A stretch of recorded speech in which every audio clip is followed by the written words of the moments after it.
Hello, I'm Laara Copley-Smith and I'm with Jason Smith today, and we are talking about men and mental health.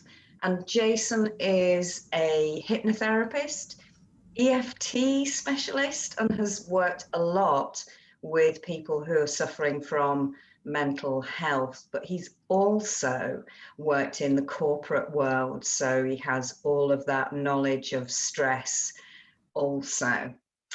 Hi, Jason. Thank you. Yeah, there's a lot of stress, certainly a lot of stress in the corporate world, but there's a lot of stress everywhere at the moment, I think, isn't there? So this is what we're going to talk about today, I think. Yeah, so we're going to have a look at men and stress, some elements for their toolkit, relaxation and breathing, and also suicide rates, which had increased from the stats from 2017 to 2018, and then 19 they did increase higher in Scotland for some reason, then Wales, then England. But last year we discovered that there's not actually any stats that are out there for us to properly look at.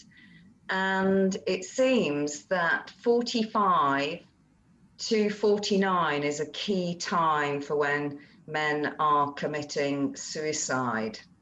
There's an interesting stat as well there. I think it's 75 under 45 for men. I think 75% of the deaths I think are suicide. So that's a bit of a bad, crazy stat, really. Yeah, in actual fact, 3/4 of suicides are male, and uncomfortably thinking about the 61%, just over 61% were actual hangings, which is, pretty horrific to take your life in that way. And then, and we wanted to just sort of talk about what were the key contributing factors to the stress.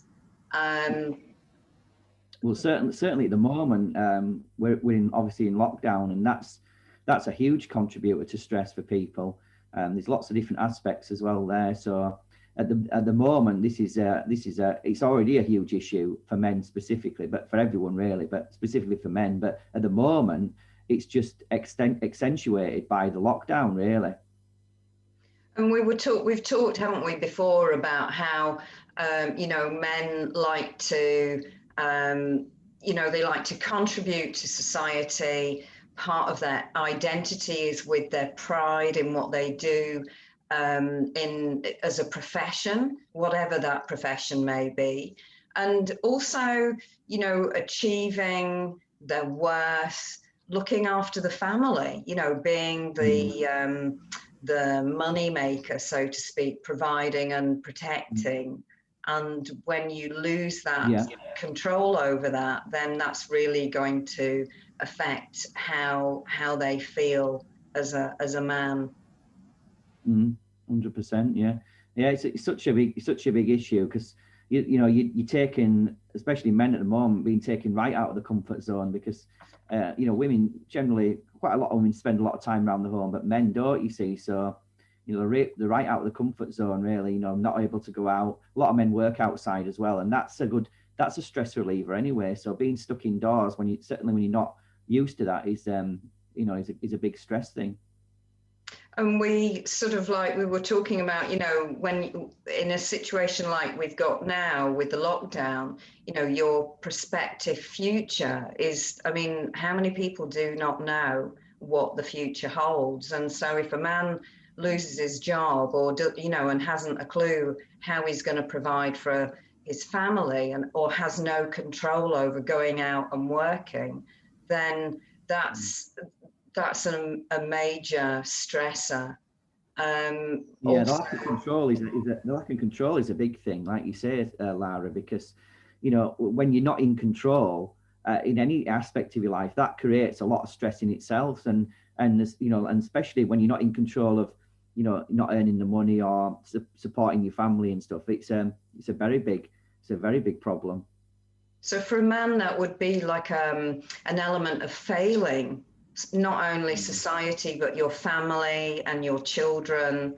And men definitely do not like to fail in that capacity. And then we've got sort of family and being in isolation, perhaps with your family and your children, when actually you're used to going out and being out of the home all the time, and as you say, being outdoors, and how a man would cope with that change in how his everyday life is. Yeah, and there's a big difference as well between how men and women deal with stress, and this is one of the reasons what we're going to talk about. I think why men have more issues with mental health, because they don't deal with it, whereas women will talk to their friends, pick up the phone, have a moan, and get things out. Men won't do that. There's a couple of places men do that, and it's either normally at the pub or at the gym. They're the two places that men go to sort of be around other men, and they can get the aggression out either with exercise or just by talking. But both of these things are off the table, you see, with the lockdown.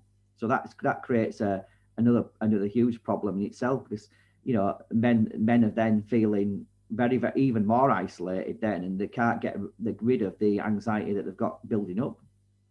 Yeah, so women are very different in that respect. We're much more, because we're more on the emotional side, or more willing to talk and share our emotions. We're more likely to pick up the phone or text a friend or message somebody on Facebook and reach out and actually express what you're feeling. Whereas men are much more closed, aren't they?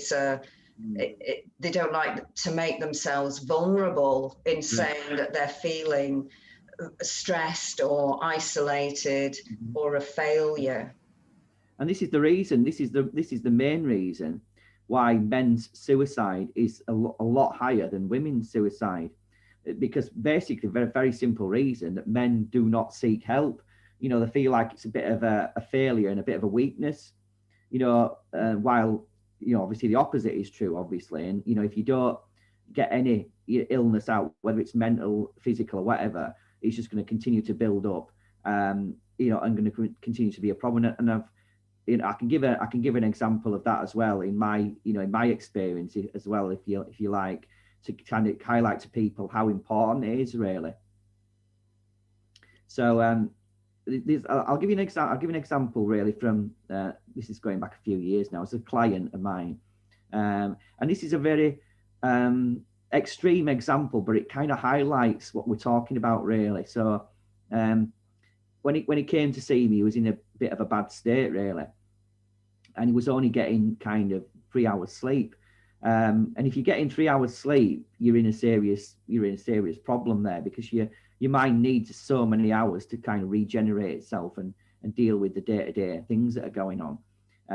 If generally what happens if people have got sleeping issues, it can quite often be an anxiety-related thing. It's just your mind not, going round and round in circles. But so this example, this gentleman came to see me, really struggling, and he was telling me about how it kind of all came about. And it was basically like we talked about, he was carrying on because he got his own business. So obviously more stress, I suppose, because he thought, well, if I don't work, my business goes down the toilet, and I'm finished, and I can no longer earn money. So it was kind of battling on, and he obviously he was getting into severe anxiety and severe stress.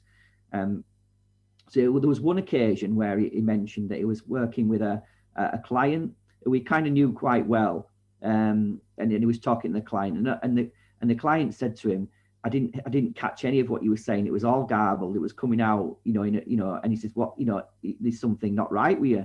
And he said, well, actually, I'm struggling with stress at the moment. And he said this is the client said to him, he said, you need to get that sorted out, because there's something not right there. It wasn't kind of, functioning properly. But this is an extreme example, because if you don't deal with anxiety, lots of people think, oh, if you kind of, just kind of, look on the bright side type of thing, you'll get over it. But with anxiety, you don't get over it. what happens is every time you go into a situation that triggers the situation, it gets worse, and it builds up and builds up and builds up. And you get to a stage like this guy, and he'd obviously had anxiety for a long time, and he was just kept continuing to work and work, and ignore the problem, and the problem was getting worse. And then what happens is you have sleep problems. It then affects you physically, which was happening to him, and then you'll have physical problems. And he was getting to a stage where he wasn't able to function properly, and eventually he would have had some kind of breakdown, whether it would have been a mental breakdown or a physical breakdown. And then, like I said to him, it's all well and good saying, I've got to keep working to bring the money in and support my family and keep my business going. But if you go downhill and have a breakdown, you're not going to be bringing any money in at all. So, you've got to kind of be mindful of your body and how you're feeling and physically as well. And then when you get to that stage, or probably before you get to that stage, really, you need to looking at some sort of solutions and ways of dealing with the anxiety. And how did you actually deal with that? Did you go through some of the techniques that and you pass on, like the breathing technique, to kind of, really bring yourself down to earth? Yeah, there's lots of different ways, and during these talks we're going to highlight a few of the easy ones that people can do for themselves. There's various different ways. There's lots of different therapies out there. It's not just a one size fits all. So there'll be different therapies for different people. You can do, we're going to talk about a few breathing techniques. We're going to talk about, meditation. You've got different types of therapies. I do hypnotherapy, but there's lots of other types of therapies. All therapies effectively do the same thing. It's getting rid of the cause, and then you get rid of the symptoms. But without dealing with the cause of the problem, you're never going to deal with symptoms. The problem with the Western medicine mainly is that it deals with the symptoms and not the cause. So really, you'll never get rid of the cause. So I mean, there's always sort of an argument for medication at some stage if you're in a really serious situation. But as a general rule, all it's doing is masking the problem. Same as an addiction is really. It's exactly the same thing. And so if you ever try and wean off that medication, and on a side note, the medication is going to affect your immune system long term, or your digestion or something, when you try and wean off the medication, you've still got all of that stress and anxiety that's within your system. So you're kind of like, it's a circle, isn't it? You just recircle back to where you started, where you needed the medication. Well, actually, you can be in a worse situation, because for two reasons really. One reason that you mentioned, because when you're on a medication, you've got the problems of getting off it, certainly, because quite often they're quite addictive things. Quite often they have side effects as well, to various different degrees. But also the fact is, when you're suppressing a problem, whether it's through medication or whether it's through an addiction of drinking or smoking, whatever that may be, the anxiety is still building up. It's not reducing it in any way. So when you get, it's a good, sometimes medication can be good in a short-term fix if you're really struggling, and really, and it can help you to get through a very difficult short-term period. But for a long-term solution, my personal opinion is it's not a good solution, because it doesn't resolve anything. It kind of just gets you over a bad patch. Yeah. So, I mean, to get over, prospective future and things like lockdown and isolation are pretty big things. But I think for today, we're just going to talk a little bit about some elements for the toolkit, and then in other videos, we'll cover other elements like more anxiety and more toolkit items. So, I mean, meditation, I've used meditation over the years quite a lot, although I must admit I don't necessarily now. I use more movement exercise as my meditation. But in actual fact, for people who have got anxiety and need to try and calm themselves down so that they can sleep at night, 10 minutes of mindfulness and meditation or breathing that you're going to take us through today can really just calm your nervous system down. Yeah, in very quickly sometimes as well. And I'll just put this out there. This is an interesting thing that I always mention to my clients when I have a client. You know, it's quite an obvious thing, but people miss it really. You know, anxiety and relaxation cannot coexist at the same time. So if you're in relaxation, you can't be in anxiety. So every minute that you're in a relaxed state, whether it's through a therapy, a meditation, you know, some kind of tool that you're using, some kind of help, you know, whatever it is, you're not in the anxiety moment. You know, and everything's a habit really in your mind. So the more you can create that moment, that relaxation, then it allows your mind to unwind effectively. So even if it's just like you say for a few minutes a day, you know, certainly before you go to bed, it's a good thing to do, kind of quietens your mind and stuff. So that's a really key point, that, you know, and it's a simple one, but, you know, you say to somebody, if you, whatever it is, because it's different things to different people. Some people will find meditation quite easy and relaxing. Some people might like a breathing technique. Other people might like other kinds of relaxation. Whatever it is that genuinely relaxes you is taking you away from that anxiety situation. Yeah, so it's finding what fits, isn't it? And are we going to do breathing today?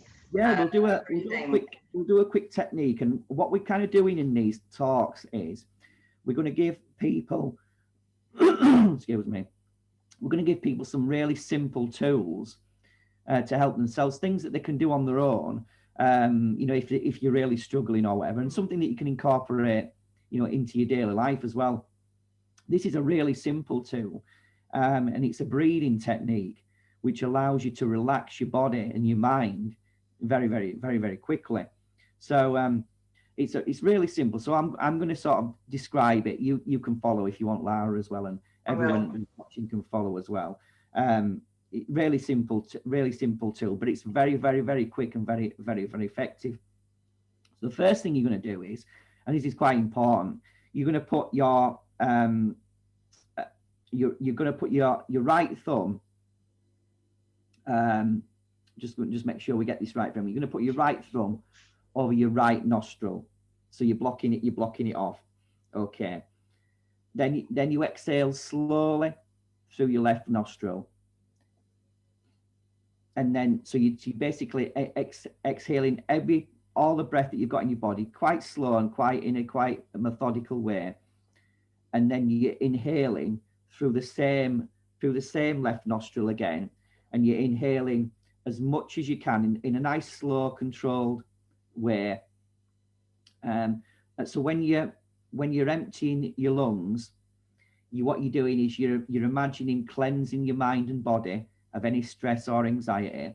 You know, so however you do that, you can close your eyes, you can imagine, or, you know, however you do that, visualization, if you want to do that. So you just imagine you're breathing out any tension, anxiety, stress, or whatever you've got in your body. And when you're breathing in, you imagine breathing in relaxation. So you're filling your body with relaxing air or relaxing, feeling, whatever that might be for you. So the key is, you know, so you've got your thumb over your right nostril, so you can't breathe through your right nostril. You're breathing out first of all in a controlled way. So you've emptied your entire body of of all your air in your body. As you're doing that, imagining breathing out any tension, any stress, any anxiety that you've got. So for example, if you've got something particularly going on in your life that's causing you stress or anxiety, imagine that when you're breathing out, or that feeling or that thing, whatever that may be. And as you're breathing back in, you're breathing in, then you're imagining breathing in relaxation, or a relaxing feeling. So whatever that feeling might be for you, where you feel really relaxed, you can close your eyes and imagine it if you like, and you're breathing that in. So that's the process. Very, very simple process. You know, covering up your right nostril, that's the thing to remember, and breathing in, breathing in the relaxation or the relaxing feeling, and then breathing out stress or anxiety or the feeling or the thought that's creating that anxiety or stress. You can do this as many times as you want. If you want to go into a very deep, relaxed sort of place, 26 breaths is a good one to do. If you count 20, by the time you've done 26 breaths, you'll be in a very relaxed state. So, and even if you just do a few, you'll be able to notice very quickly that your body and your mind is relaxed extremely quickly. You know, this is a similar sort of technique. If somebody has an anxiety attack, this is a very useful technique to use. You know, you don't have to do the specific, you just breathe through the left nostril. But the breathing technique is a very, very good way to regulate if someone's got severe anxiety or having an anxiety attack, because it's the same thing as we talked about with the relaxation and the stress. When you're reducing your breathing, controlling your breathing, you're controlling the feeling in your body as well. So when you're anxious, your breathing is very fast, and that's the kind of thing. Whereas when you relax, your breathing is very slow and very controlled. So what you're doing is you're feeding back into your body from the physical how you want to feel in the mental or in emotional as well. So that's a really kind of quick, basic technique there that anyone can use. You know, you can use it if you're stressed, because it will relax you very quickly. But you can also use it as a day-to-day thing. You know, if you want to sit down for a minute, just relax. Sometimes people find that this is a useful technique as well before they go into an actual meditation, because sometimes people's minds are too busy to meditate or relax. This gets your mind into that really good place, and then you can either do a meditation, or if you want to have a sleep, you can do that. So it's a really, really good, easy technique, that one. And actually, I just had another thought, because if you struggle or you've never meditated before, then it's a good way to kind of prepare yourself for meditation. Maybe you start to do the breathing for some time. See, I'm all calm down. And it's if you put your feet on the floor, if you're seated and you put your feet on the floor, or if you're outside and you put your feet on the grass and the earth, it's a really good grounding technique, isn't it? Yes. Yeah.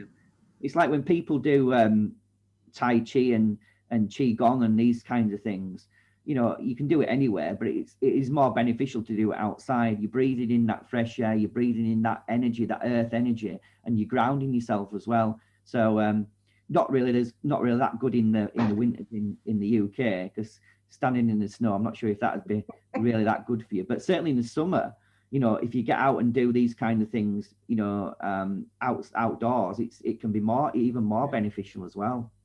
Well, I would probably, I mean, it's raining here now, but if I was in the woods walking, you could, you could rest in the woods, which even if it's raining, you're pretty dry because you've got tree cover, and just you've got your feet on the ground. So it's something that you could do anywhere, couldn't you? And if you were going for an interview or had some sort of, something that you were anxious about, you could actually just do some breathing. Yeah. So that's fantastic. 100%. Yeah. Because for example, that example you gave there, if you are stressed about an interview or any situation, you'll find that your breathing is faster, and you kind of a bit like that. So all you're doing is you're turning that around, really. And if you're anxious, you're breathing from here as opposed to further down. So what I find when I do that is that I can progressively ensure that my breathing is coming from much further down from my belly, so to speak. So I'm just breathing much deeper in my body. Yeah, that's right. Excellent. Well, that's fantastic. That's great. So that is breathing. technique for the toolkit, and next time we will share another tool. Thank you very much, Jason, for being with me. Laara. Thank you.